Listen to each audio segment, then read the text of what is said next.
Darkness kills, destroys the will. Find a spark, make hearts thrill.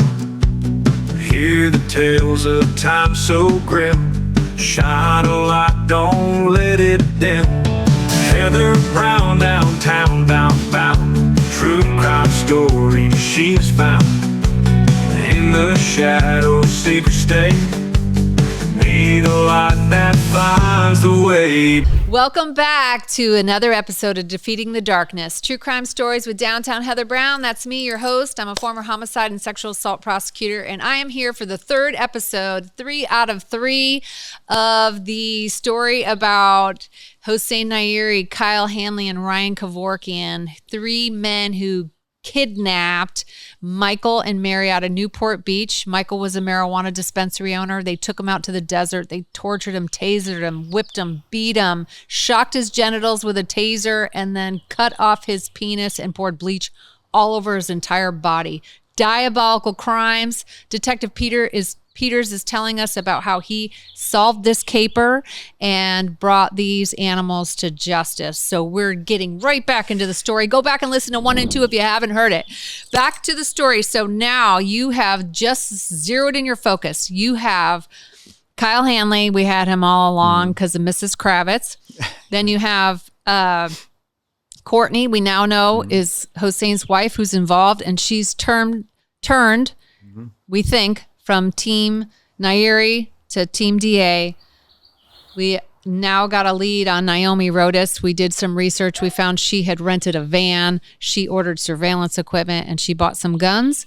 And then we have now just learned that Ryan Kevorkian, Naomi's ex-husband, and the two of them had no idea each one was involved. No. Okay, so Ryan had no idea Naomi was involved, and Naomi had no idea Ryan was involved in this caper. And so, but we learned that Naomi was actually a victim of domestic violence from Hossein as well, and that she had been flying to non-extraditable countries and bringing him money as well. Yeah. So the plot is thickening on this story for sure. Yeah.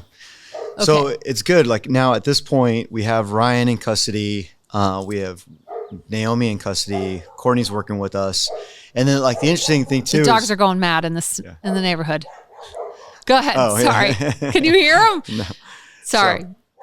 So we have all these people in custody. We have all these people on our side now, and we're kind of working the pieces. But the interesting thing was like Courtney didn't know Ryan Kevorkian was involved. Courtney didn't know Naomi was involved. Ryan didn't know Naomi was involved. Naomi didn't know Ryan Kevorkian was involved. And they were used to be married and have common children together.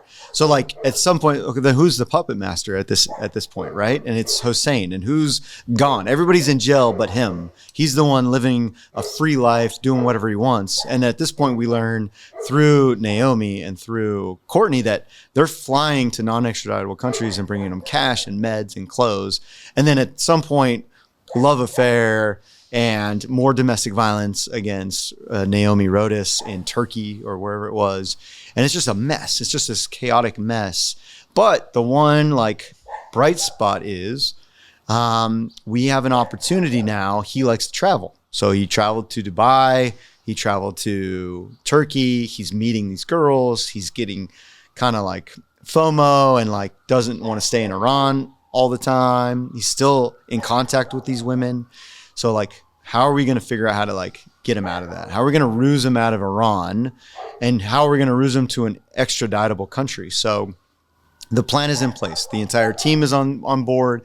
We meet with her DA and we're just trying to figure out what's the best option. And we all decide the best option is to kind of like introduce her to his family, right? He's got a sister, he's got relatives here. Have her start communicating. And so, but not with him, with the family. With the family, yeah, right? Because we don't want to dime him off, because she did dime him off when we busted her for the equipment from the car. Yeah, no, as soon as back up, like as soon as we did get all that equipment from the car, the surveillance stuff, she immediately called him and told him. So he knew law enforcement's onto him, and there's a chance that we're trying to get to her. Yeah. Yeah. And now we're fast forward and we're almost a year now. Like he's gone for almost a year. Everybody's in custody. Except for him. Except for him. The one guy who masterminded the whole thing. 100%. The guy that's in charge of this whole thing. We're prepping for court for Kyle, right? We're dotting our I's, crossing our T's, putting it all together. And we're just getting ready and we're trying to figure it out. And so we come up with a plan, reintroduce her to the family. And then at some point, though, we decide she needs to start talking to him, because what we're going to do is we're going to get an Interpol warrant, right? We're going to get this global warrant. We're going to write it and send it off and talk to FBI and get them on board, and then find out what countries will best work for us. And then we'll also not tip him off if he would travel there. And so long story short, like, we get several warrants in several different countries just in case. And one of them being Spain, one of them being the Czech Republic. And the whole concept now is, how are we going to get him out? Right. And so which girl do we want to use? And we definitely don't want to use Naomi. She turned out to be very flighty and we just didn't trust it that well. Right. Mm-hmm. And Courtney at this point has been playing along, and more so we trust her attorney, Lou, right? We trust him to keep her in check. And so you guys have built a phenomenal relationship with that DA, that defense attorney. And so what we do is allow her to start talking to him, but not without our knowledge, right? So she's recording just hours and hours of conversation, and we're listening to hours. Oh my God, Brian, that was so painful. It was so painful. I like chicken. I'll never forget. I heard this one conversation, and Courtney was, she's playing along with him and trying to act like everything's all, Everything's unicorns good. And puppies. I'm in love with you again, or still, I never fell out. We're like two little lovebirds. Yeah, but like, if you know that she's not really in love with him and that she is recording everything, to me, I was like, how could he not know? Yeah. There was one point when he was like hunting. She's like, what are you hunting for, babe? And he was like, chicken. And she's like, chicken? I like chicken. And I was like, oh my God. I'd be like, what? Girl, you wearing a wire? Yeah. Bitch, you're wearing a wire. Yeah. Anyway, well, she was. But go on. Sorry. Yeah. No, that's exactly it. Just hours and hours of listening to their conversations, trying to figure out, is he going to give anything up? And is she going to tip anything off? Right. Yeah. We were also suspicious of her. Like, is she double crossing us and giving him secret messages? Yeah. Like, I listened, and my law clerk, Kimberly Sparber, if you're out there, she was my law clerk at the time. She and I listened to hundreds of hours of that. Yeah. Mm-hmm. No, I would listen to them at home, just sitting late at night, just listening. And they were tough. They were tough, because the truth is like, no, like, we didn't get anything. We got nothing. Like, just other than he did say on one of those conversations, you know who Mr. Brown is. Yeah, he finally confirmed who Brown was. Who we expected already, but like, he confirmed it on more evidence though, right? Like, we're just building off of it. It was perfect, which Courtney didn't know.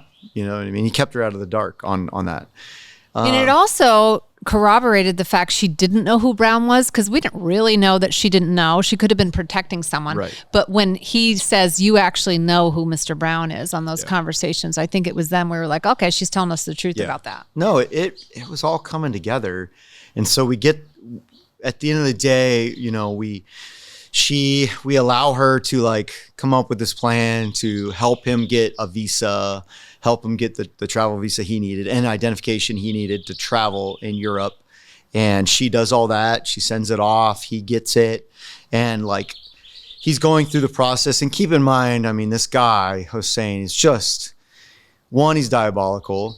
Two, he's an idiot. And three, he's also super lazy, right? So like, she's doing all this stuff for him, which goes back to like, he's never done shit for her his whole life, just abused her emotionally and physically, never had a job. She supported him financially the entire time. And so like, she's trying to get him, she's setting him up, but he's also like, he has to come through too. Like, he's got to go to the embassy. He's got to do the right things. He's got to like get all the paperwork in order, even though it's all fraudulent and fake names and stuff. But like, he's got to do it all and get it ready on time. And then she buys these plane tickets to go from like wherever it was. The end goal was to go from Czech Republic to Spain. And so she even buys a ticket for his sister to go to create this whole ruse that they're all going to meet up. And we have the warrants in place. We have the FBI on standby there. And man, I remember that night it was pretty stressful because like, was he going to get on the plane? Was he not? You know what I mean? Like, was he just going to fall through? Just be lazy, right? Like, was he just going to not make the trip because he's a lazy guy? And, but he does. He like calls her at the last minute. He was like, "Oh, I was sleeping in. I missed my alarm." He oversleeps on a... Whatever it was, his excuse was he overslept and he barely makes the plane. And he gets on the plane. And she, at this point too, is flying too. She's flying a direct from like, I think it was LAX to Spain, right? She's landing in Spain, not knowing if he even got on the plane. Yeah. And so she's freaking out that like, we're going to mess up and somehow he's going to end up going from Czech Republic to Spain and they're going to have a vacation together with his sister, where his sister didn't know anything, right? She was in the dark the whole time too. But like we had to trust that she wasn't going to freak out and like ditch the plan or tell the sister, because she's literally on this 12-hour flight. Could you imagine? Like now she's like been recording him. She's working with the government, to get him out of Iran. And then if somehow he slipped through the cracks and ends up meeting her, like that'd be the greatest acting job ever she'd have to pull off. Yeah. That would have been scary. Yeah. I never even thought about that. Yeah. She's like with the sister. Until you just said all the small talk they were doing. Yeah. Right? And then she'd be like, "Hi, babe." She was just telling him, "I love you. I love you. I love you." And now she's going to have to fake it and maybe even like have sex with this monster. Oh my God. Okay, go on. Yeah. And so like she had to do all that. Then we had to do our job, and the FBI had to do their job, and the Czech Republic had to do their job. So many things had to fall into place. And so the FBI agent texted or called both of us, almost simultaneously that night, and go, "Hey, we got him in custody." And it was just like this huge. It was a good year, right? It was late 2013. Yeah. When we finally got him in custody. That was amazing. I remember when I got the text from you. Yeah. I was never happier. Yeah, he's finally in custody. So now he's in Czech Republic. He's in custody. He's in like this World War II prison. They do a full cavity search on him. They do things differently in the Czech Republic. We kind of like that. Yeah. They stripped him of everything, sent us everything. I hope the guard had big hands. Yeah. I like it. Stripped him of everything, threw him in this prison cell, kept him there, and then he was going to have to wait extradition. And then she had to like fly back. Right. And I don't actually recall. I don't know what that flight back was, other than like she had to tell the sister he didn't make it. He's in jail. And they played dumb all the way back, another 13 hours back. Yeah. Like, I don't even know. Did she stay on the vacation or anything? I don't remember, actually. I was too worried about the case, so I don't remember what happened with her. I don't either. Yeah. Aren't we terrible? We never even thought about that. She had a great time. Okay. So he's there. Done deal, right? So now we're in court with Kyle. We're going through with Kyle. He's in prison in Czech Republic. We in late 2013, correct me if I'm wrong, that's when we actually get a conviction on Kyle, right? When he's still in prison in Czech Republic, somewhere around there. So we're still doing Kyle Hanley at that point, right? Yes. Yeah. Or at least we're doing prelims and hearings. No, I actually think because I remember I did I think we did a motion to consolidate and then a motion to sever. Okay. I can't remember. That's how foggy my brain is. Well, it was a long time ago. It was a long time ago, but I do know we tried Kyle Hanley separately. Yeah. We got a conviction on him first. We got we got a conviction on him first. We went to trial on him first. Yeah. And then he's waiting extradition for a long time. Like almost another year. He wouldn't sign extradition paperwork to the point where we were worried about having to have some sort of trial there. And then at some point he gets a lawyer, convinces him to sign extradition. And so he flies back, and then I fly to New York, and this is like fly to New York with a partner, and it's literally a turnaround trip. We land maybe 45 minutes before they land. So they land. He's walking off the little runway, and I meet him there, and I remember him walking down, and he's just kind of eyeing me up and down like, who's this? Obviously, he doesn't know who I am, and because I'm kind of in plain clothes. And he walks up, and they stop right with me, and I introduce myself. Hey, I'm Ryan Peters. And he just kind of like looks me up and down, and he's like, "You're younger than I thought you were." because he had read the warrants at this point. He had read the whole case. Well, to a certain extent, he read a lot of the case at this point and all the work that we did, and his wife at that point turning on him, and the whole thing was a ruse. Like, he knew the jig was up at that point, and he had time to read it over the last year, in prison. And so he, that's all he says. And so I have him turn around and we handcuff him with my cuffs, and which was like a big moment, right? That's 2 years in the making of looking for this guy. You sent me that picture. I loved it. Definitely made sure we had a picture and of it. And of course, I'm from Massachusetts, so he was wearing a Yankees hat when you arrested him. Damn Yankees. I looked at him and I was like, figures he's a Yankees fan. He was a Yankees fan. Dirty. Should have been a Red Sox fan. Oh, he would have been a nice guy. So then we fly him from New York, immediately fly him from New York back to Orange County, sat next to him on the plane all the way back, didn't say shit, you know what I mean? Land in Orange County, book him in Newport Beach jail, and then transport him to Orange County Sheriff's. And then we're done. We're like stoked. We're excited, right? We've got Kyle and Naomi and Ryan Kevorkian and extradite this guy back from the Czech Republic, and we book him, fingerprint him, DNA him, and send him off to Orange County Jail. And we thought we were good until it wasn't. Until it wasn't. All right. Well, then what happens? You say so we were 3 weeks away from trial. Yeah. So at this point, Kyle was convicted. We're 3 weeks away from Hossein's trial, and we are still working like day and night. I remember you and I and Paul just getting the evidence dialed in. Because yes, Kyle, we went through with Kyle, but like, this is the guy, like, this is the mastermind. This is where all our time, emotion, and our mental stability went, right? Like, this is where we were at. And we're 3 weeks out, and I'm at home, you're at home. I'm actually in bed, about to go to sleep. And then again, my good buddy, Josh Compt, calls and he goes, "Hey, Orange County Sheriffs are looking for you." And I go, and at this point I had moved on, right? Handled other cases, other homicides, other things. And I'm like, what do they want? And he goes, and there's just this long pause. And I remember being in bed, and I like sit up, and this long pause, and he goes, "Hossein Nairi escaped from jail." And I just got chills right now. And I was like, "What?"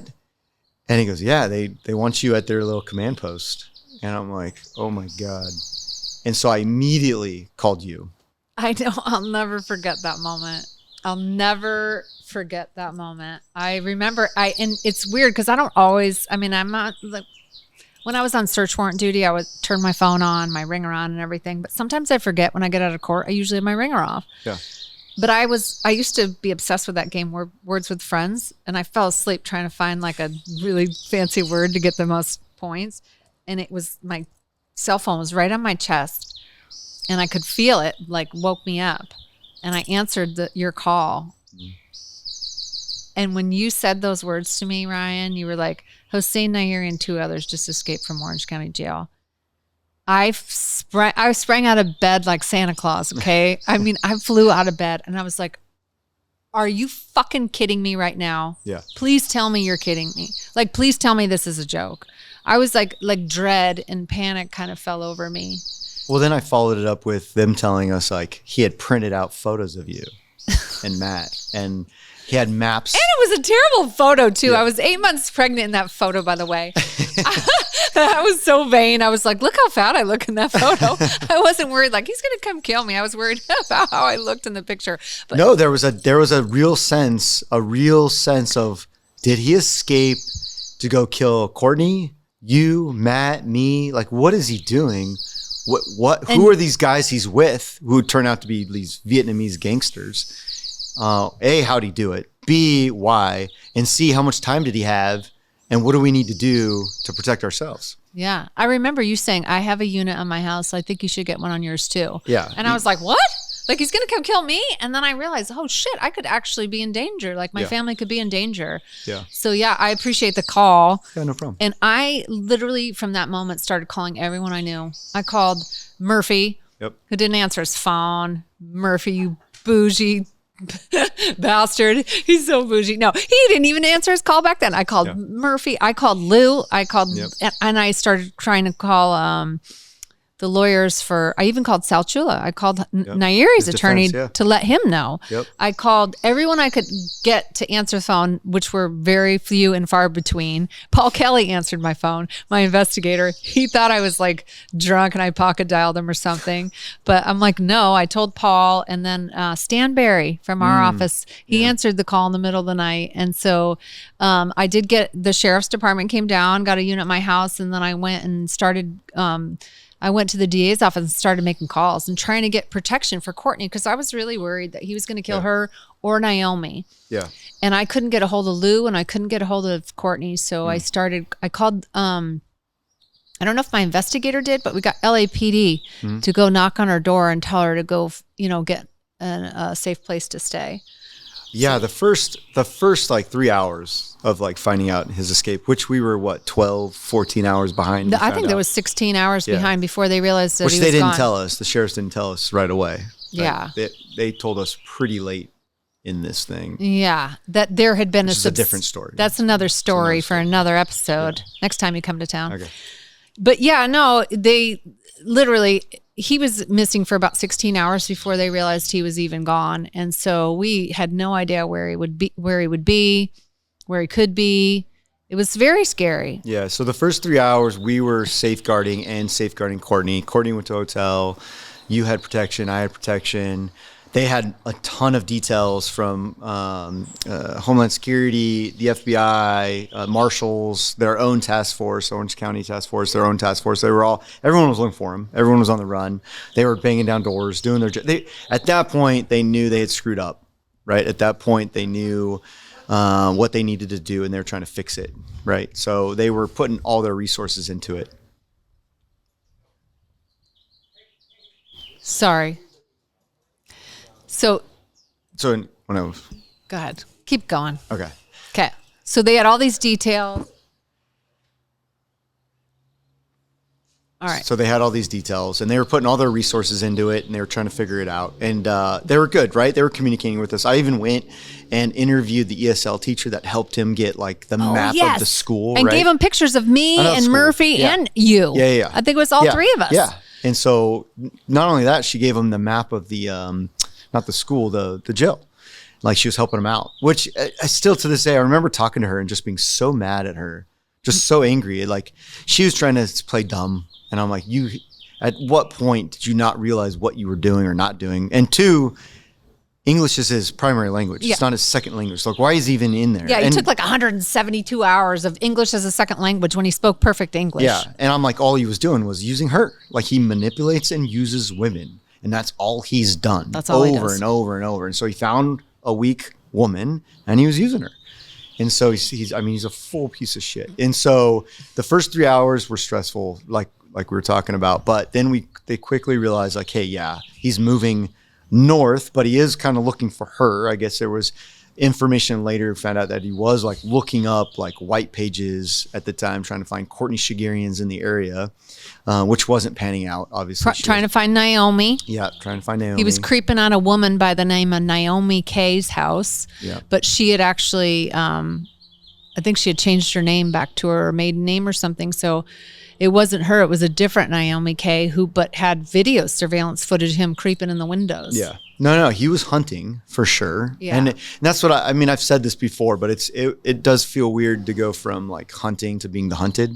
And like, that's just not normally in our, you know, what our profession. So it was, surreal for a little bit, but then finding out, he's kind of moving north, and then kind of the layouts of that, and then the escape, like they kidnap a taxi cab driver and make this guy drive them around, and they go all the way up north, and then one of the guys escapes and the cabbie escapes, and then it's just him and this other Vietnamese gangster up in San Francisco smoking weed and eating bananas and just hanging out in their van was it a van? They had a van. Another van. Yeah, another perfect. Van.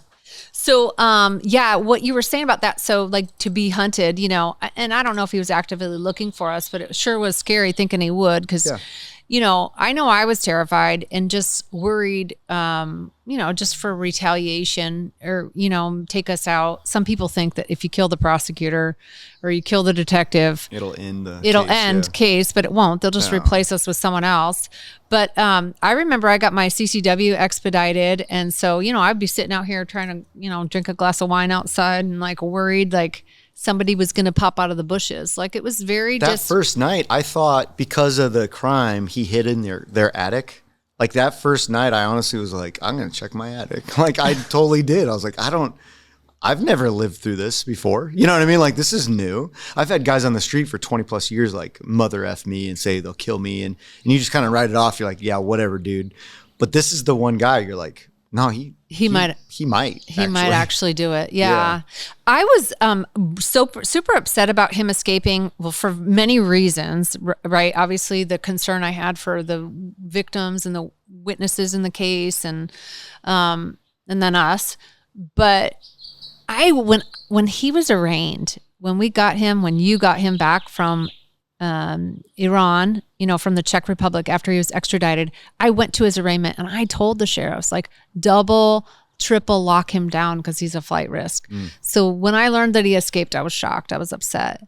And then when I learned that he was kind of trying to find Courtney and her family, she was my investigator, and I had her in a hotel room, and we were the only two people who knew where she was. And I was I just got to defend my honor here a little bit about this part. But so what happened was my investigator, John Bierling, JB, he came to me and he said, hey, I just talked to Courtney and she's freaking out. There's this reporter who wants to write a big news article. I mean, there was a 10-day manhunt for him. No, this was national news. It was all over. Fox, CNN, like you name it. It was all over. It was all over. And there was this big manhunt for him and they couldn't find him. There were no leads.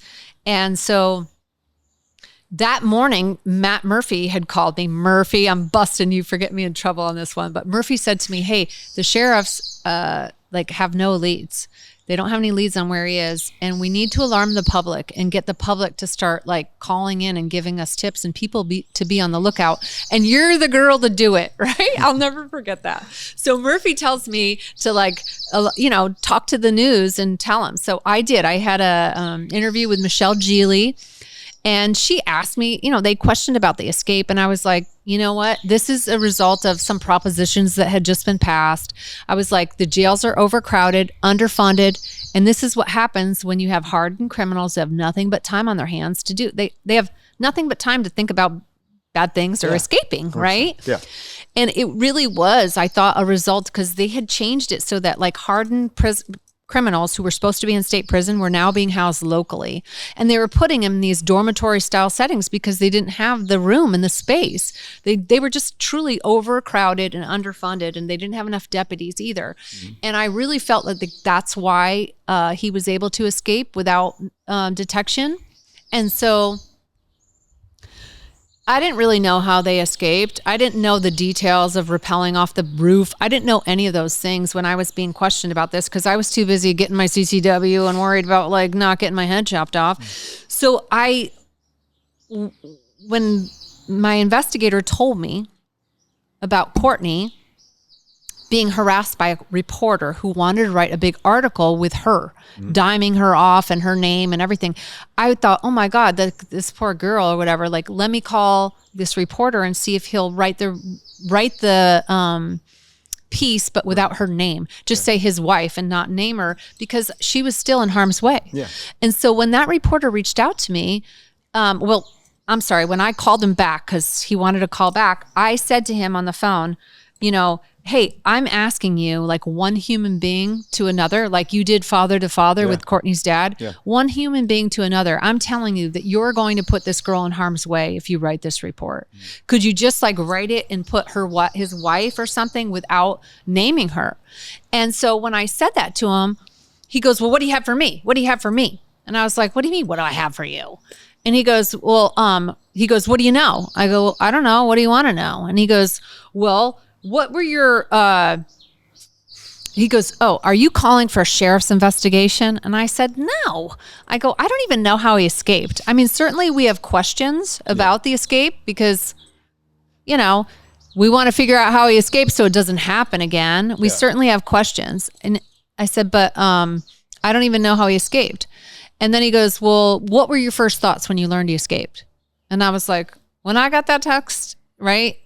I said, my first thought was like, oh my God, they let Hannibal Lecter out. And then I said, don't quote me on that. Yeah. Right? Yeah. I'm not saying he was eating body parts or anything, but if of all the people to escape, it wasn't a guy who stole a car. Like, this man is so dangerous, and anyone who is no longer useful to him will be in harm's way. Yeah. That's what I said. And then he goes, where do you think he is? Where do you think he is? I go, I don't know where he is. If I knew where he was, I'd send the cops there right now. Yeah. Right? Yeah. Like, and then he goes, well, where do you think he went? I go, I don't know. I go, if it was me, I'd be in Mexico drinking margaritas by now. I go, but if I was Hossein Nairi, I'd be in the first non-extraditable country I could find. Yeah. Right? That was my statement. Next day, front page, Hannibal Lecter on the loose. DA calls for sheriff's investigation. I got so much shit, Ryan Peters. They wanted to bring me in for an investigation. The sheriffs were up for a raise, so they were pissed that I said they let him out. But I didn't. A, I said all that stuff off the record, and B, I wasn't blaming the cops. I'm not saying that there wasn't some, they got to take some responsibility. There's some there, responsibility, like, for sure. because he was in and then he was out. Yeah. Right? Like, I'm not saying they opened the door and let him out, but like, they didn't. There's something happened where he was able to escape with two other guys, right? Like, for whatever it was. Yeah. We can't let that happen. Right. Okay? Right. Especially after all the work we did to get that guy in custody. That was a huge thing too. Years of work. Years of work. Okay, so bottom line, there's a 10-day manhunt. And then this homeless guy, I'm giving him a little shout out. Yeah. He ends up seeing the Hannibal Lecter guy they were looking for, right? Yeah. He says, hey, he even said to the cops, that Hannibal Lecter guy you're looking for is over there in that van. And so the cops he led them on a little chase. Another foot pursuit. Another foot run, pursuit. Trying to run again. Imagine that. Yeah. And they capture him and they get him back in custody. And then we had to go to trial on that case. Yeah. So yay, 10 days later, captured again. Back in custody for what? Second, third time? Whatever. Yeah, exactly. Yeah. Back in custody. We go through yet another trial. Mm-hmm. Me, Matt Murphy, and you all together. We go through that trial. It was harrowing towards the end. Yeah. The jury was out for a lot longer than we thought they should have been. Okay. There was one holdout. Well, he convinced another young female again. Yeah, that's what it was too. He convinced another young female again. And it's like, what is happening? I don't understand. But I mean, at the end of the day, the group, they did the right thing. They did the right thing. They figured it out. They could see through the bullshit and convicted him. 2 life sentences without parole. Yeah, it was 2 life sentences, life without parole. So let's just hope they stick and nothing happens there and that he doesn't escape again. Yeah, there we go. So do you think he'll escape? No, not where he's at now, but let's just keep him there and he won't. Yeah. No transportation, no shifting of personnel, like just keep him in prison. Just keep him in prison. Yeah. Ideally, that would be the thing. Well, gosh, you worked so hard on this case. It's a wrap, right? We got him. We got him, you guys. We got him. And Matt Murphy was phenomenal in trial. Hossein took the stand. Let's just tell him just a little quick bit about that. He took the stand, and Matt Murphy did what Matt Murphy does so brilliantly. And you can actually see this on one of the TV shows, on the Hulu special. Yeah. Is it the Hulu one that shows him? Yeah, the Wicked Game. Wicked Game show. Does it show the episode? The interaction in court? Yeah. Okay, because I know it does in Dickweed. Dickweed's a great documentary. It's on AMC Plus. AMC Plus. Yeah. It's a 2-part series. Mm-hmm. It's on a show called Smug Shot. And it's episodes. There's 2 episodes called Dickweed. Mm-hmm. I didn't love the name. I didn't want to tell anybody I was on a show called Dickweed, but I do love Wicked Game, Devil in the Desert. You're in that one as well. Yep. actually, Smugshot was filmed at my now law office where you came down. That was fun. And then we went to a bar and filmed a little bit. They got me drinking tequila so that I'd be a little mouthier. Yeah. All those shows, though, they always like, they put little snippets of me where I'm popping off and saying something stupid as opposed to like the fact I worked hard on that case. Yeah. I don't think you can tell that from those shows, but. Absolutely relentless. Like we talked every day, multiple hours for like several years. Yeah. Yeah. It was a lot. Hours and hours. Yeah. Hours every day. Yeah. I was always Ryan. I need this. I know. Wasn't I chatting with your wife one day? Yeah, you'd call and you'd talk to her. Yeah, I'd be like, oh, by the way, I got to ask Ryan some questions. Yeah, yeah, that's great. No, it